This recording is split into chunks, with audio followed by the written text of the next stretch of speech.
Captain Velterra stared at the blinking light on her control panel. The distress signal was weak, coming from somewhere in the empty space between star systems. Her ship, the Void Dancer, was a small trading vessel that carried goods between planets. She had seen many distress signals before, and most of them were traps set by space pirates. "Captain, should we ignore it?"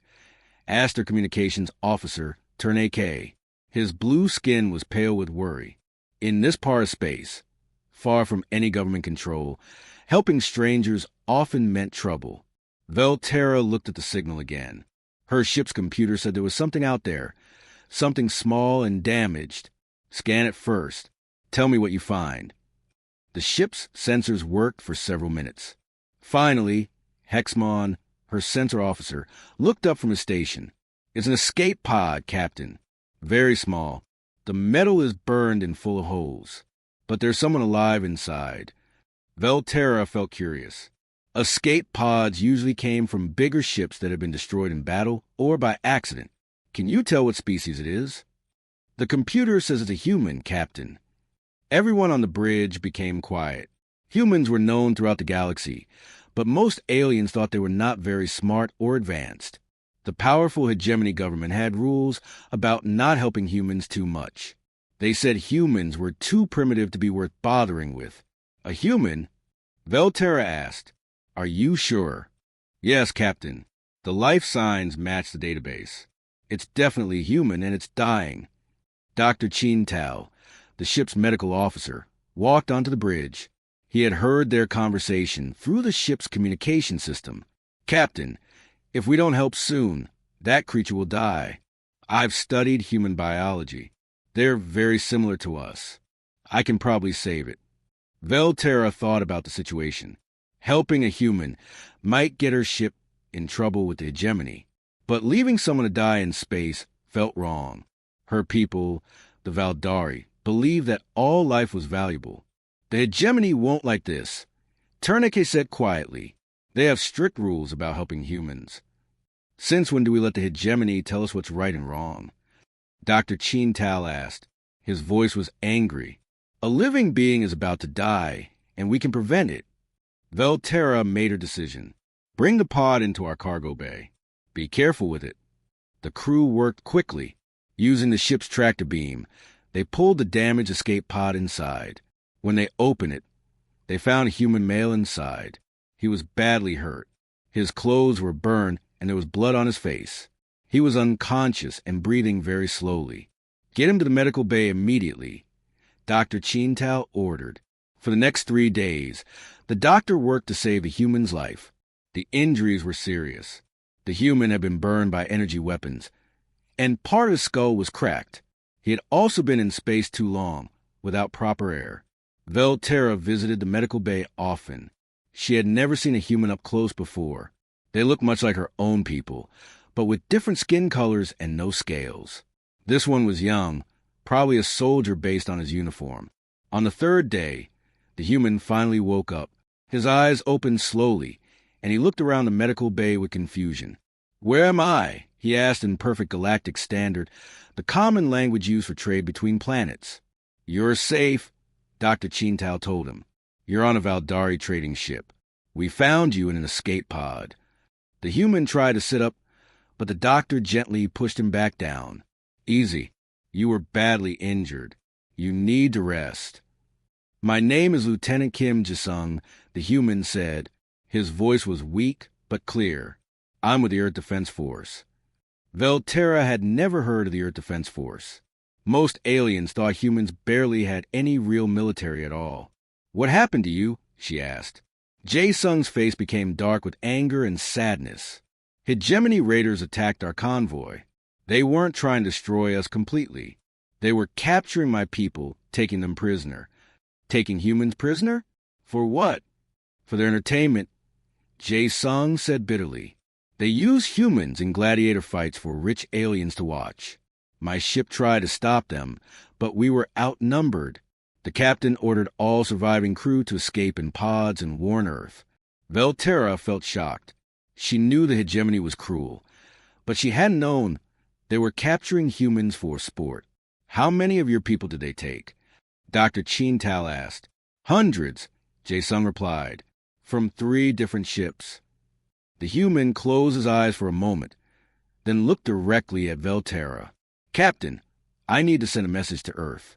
My people need to know what happened here. Of course, Velterra said. But first, you need to recover.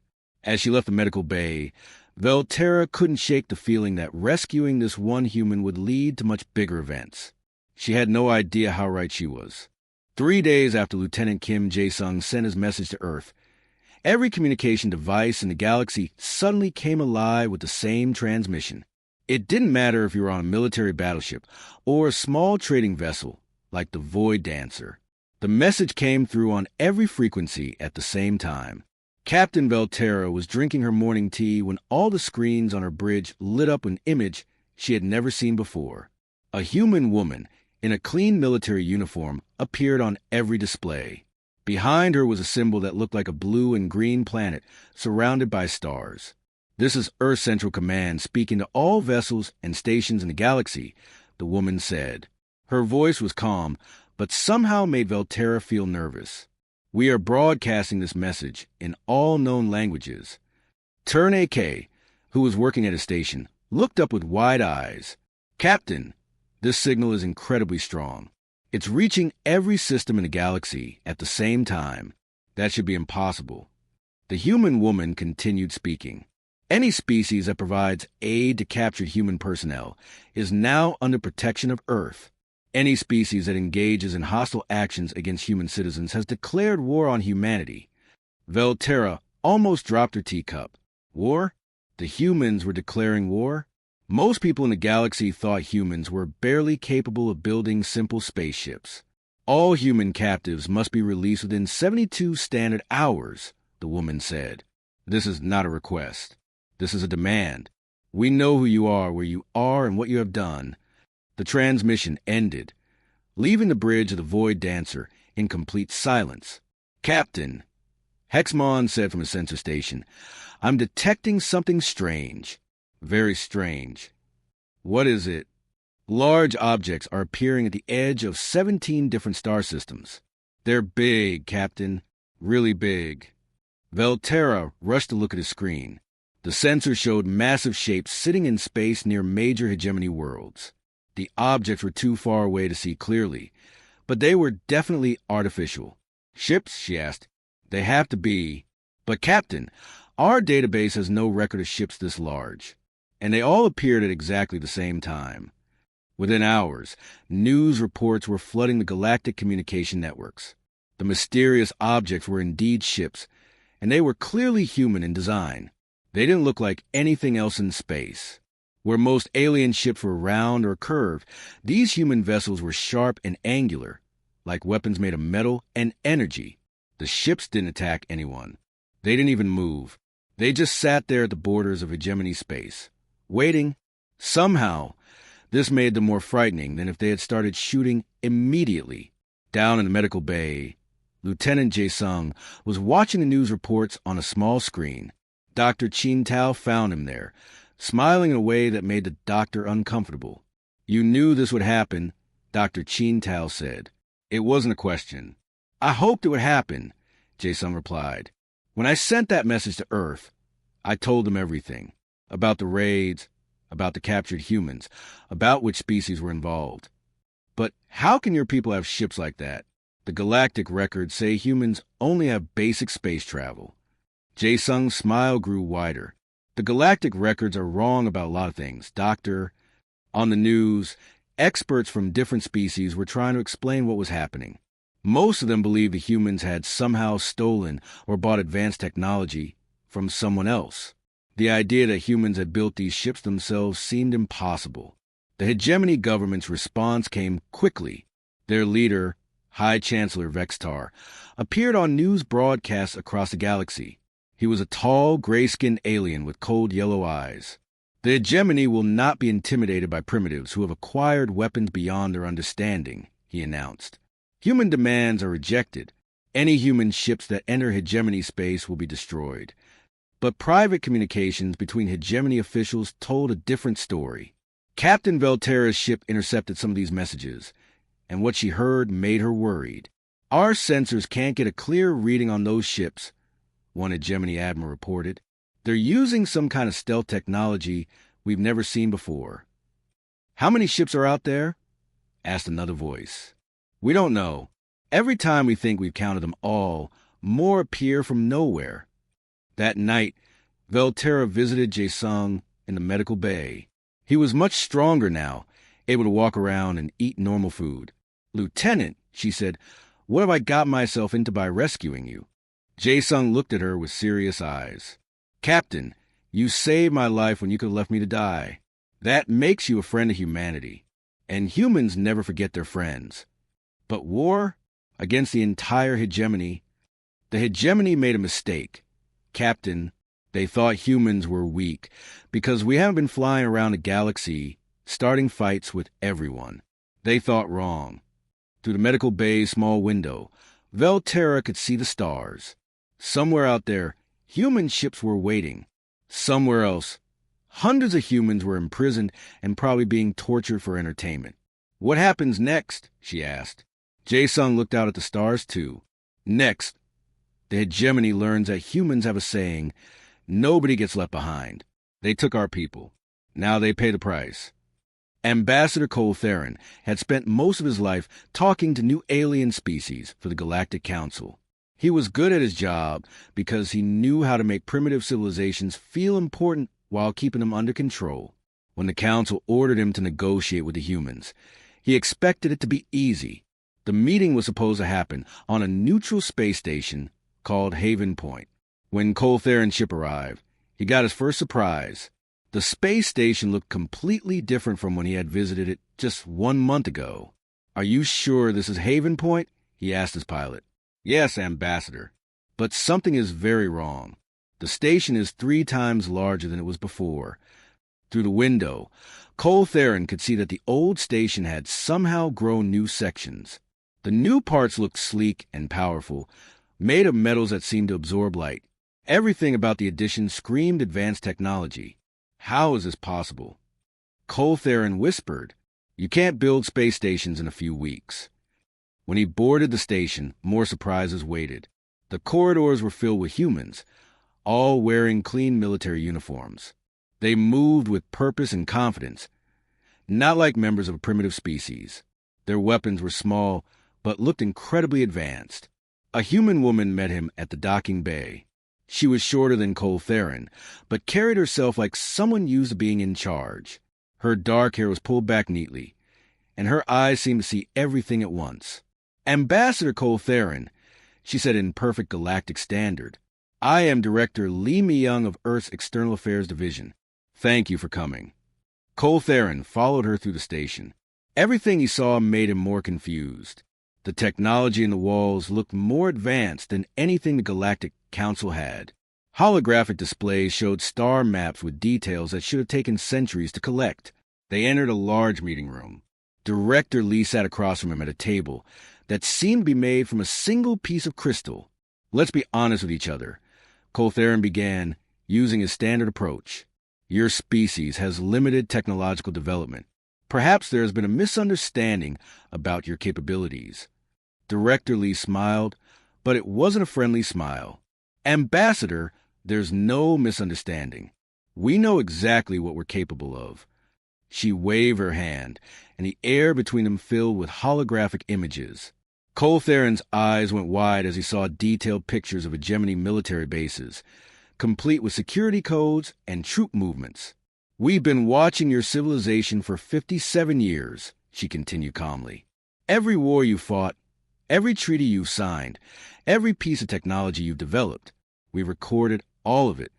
The holographic display changed to show weapon designs.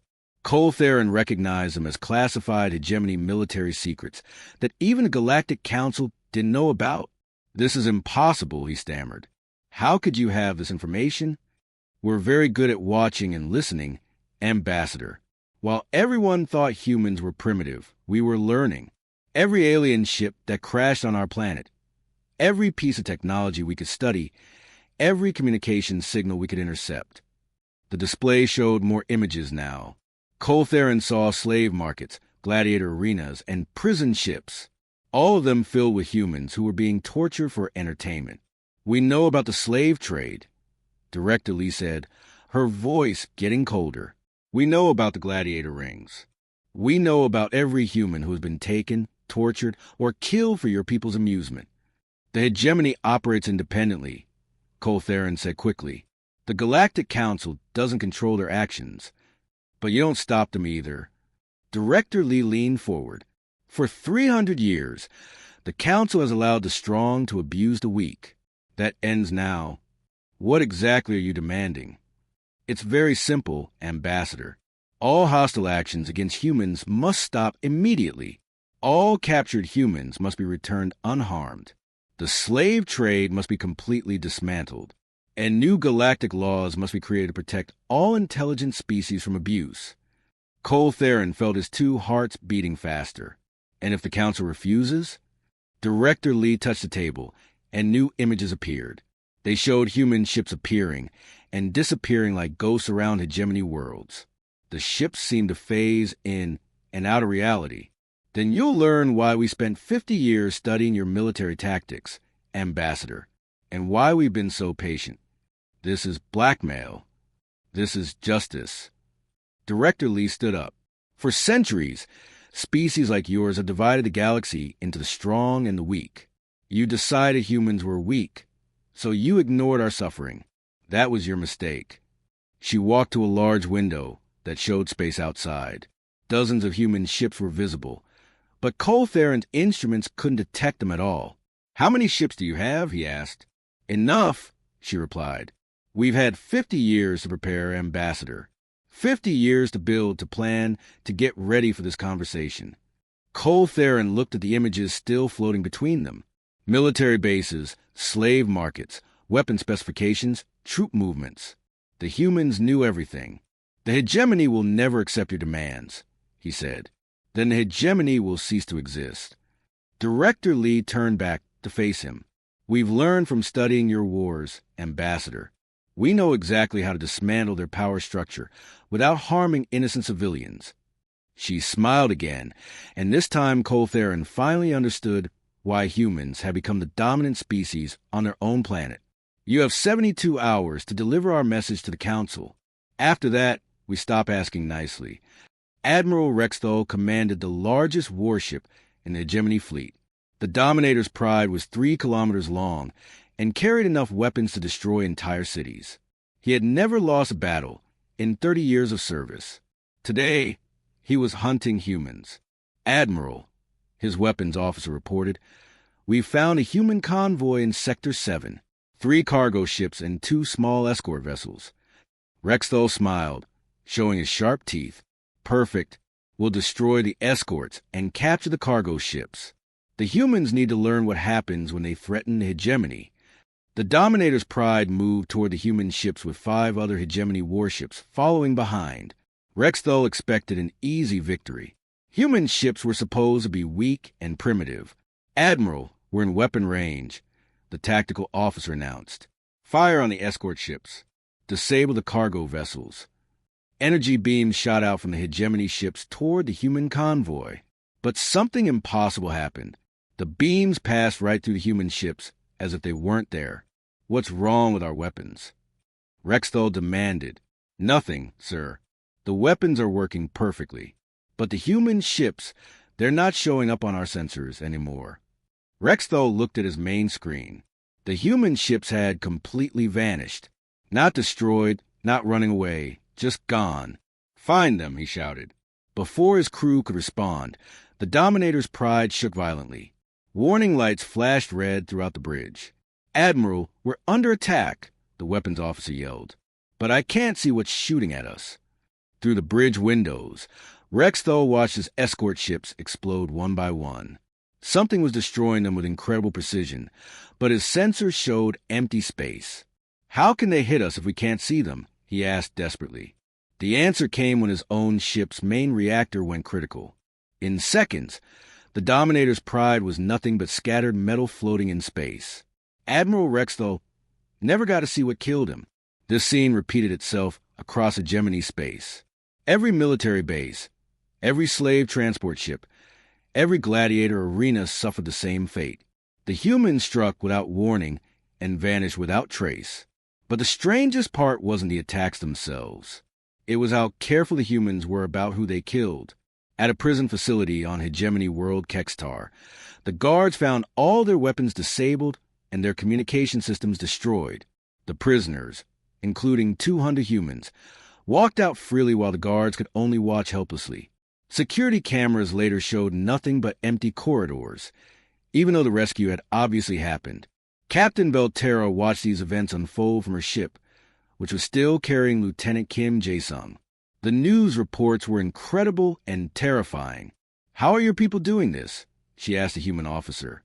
Jae-sung looked calm as he watched footage of another hegemony base going dark. "We learned from you, Captain. Every alien species we studied taught us something new. The Valdari taught us about energy efficiency. The Zephyrians showed us stealth technology. The Kalari demonstrated advanced metallurgy. But this level of technology, it should take centuries to develop. It did take centuries, just not our centuries. We studied every piece of alien technology that ever crashed on Earth. We learned from every species' mistakes. Most importantly, we learned patience." The news report showed something even more disturbing for the hegemony. Human ships were appearing at planets throughout their territory, but they weren't just attacking. They were delivering weapons and technology to oppressed species. The Zephyrians, who had been enslaved for 300 years, suddenly found themselves equipped with energy weapons that could cut through hegemony armor. The Kalari mining colonies received ships faster than anything in the hegemony fleet. The Tilari rebels got communication equipment that couldn't be jammed. Within weeks, the hegemony was fighting wars on dozens of worlds at the same time. But these weren't the usual slave rebellions that could be crushed with superior firepower. These rebels had human technology and human advisors. Dr. Chin Tao found Jae-sung in the ship's common area, reading reports on a portable device. "Your people are very efficient," the doctor observed. "We had to be.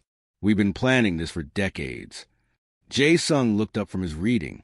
"Every human who was captured, everyone who died in those gladiator fights, gave us more information about hegemony operations. Information? Hidden cameras, listening devices, memory implants. The hegemony never bothered to search human prisoners thoroughly because they thought we were primitive. Big mistake." The doctor sat down across from him. "But why help other species? You could have just rescued your own people." Jae-sung's expression became serious. "Because slavery is wrong.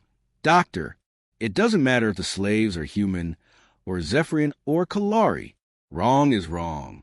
On the news, a hegemony general was trying to explain to reporters how his advanced military was losing to what he still called primitive humans. "They're using some kind of advanced stealth technology," the general insisted. "They must have stolen it from someone." Jae-sung laughed. "They still don't understand. We didn't steal anything. We learned from everyone who ever underestimated us." Captain Belterra watched her rescued passenger with growing amazement. When she had pulled his escape pod from space, she thought she was saving one life. Now it seemed like she had helped trigger the complete transformation of galactic civilization. "What happens when this is over?" she asked.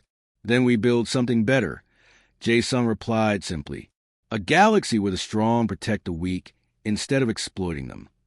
6 months after Captain Belterra found Lieutenant Kim Jae-sung floating in space, she stood in the largest meeting hall in the galaxy. Representatives from 300 different worlds filled the enormous room. All of them were here for the same reason: to surrender to the humans. The hegemony was gone.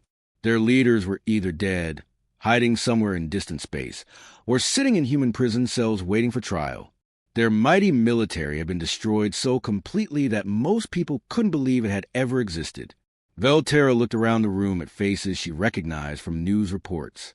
These were some of the most powerful beings in the galaxy, and they all looked scared.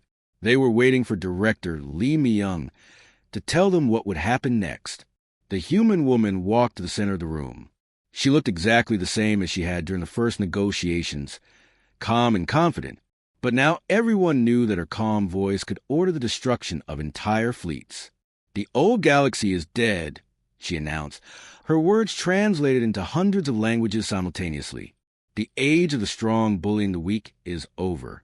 Today, we begin building something better. She gestured, and holographic displays appeared throughout the room. They showed the new laws that would govern galactic civilization. Velterra read them with amazement. Slavery was now illegal everywhere, with no exceptions. Any species caught buying or selling intelligent beings would face immediate military action from Earth. All prisoners held for entertainment purposes must be freed immediately. Species that had been oppressed for centuries were granted their own worlds and protection under human military power.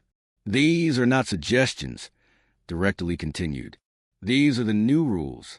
Any species that chooses to follow them will find humanity to be generous allies. Any species that prefers the old ways will discover why the hegemony no longer exists. An ambassador from the Korthak Empire stood up. His species had been allies of the hegemony and had made fortunes from the slave trade. What gives humans a right to dictate terms to the entire galaxy? He demanded. Director Lee turned to look at him. The right of superior force, ambassador.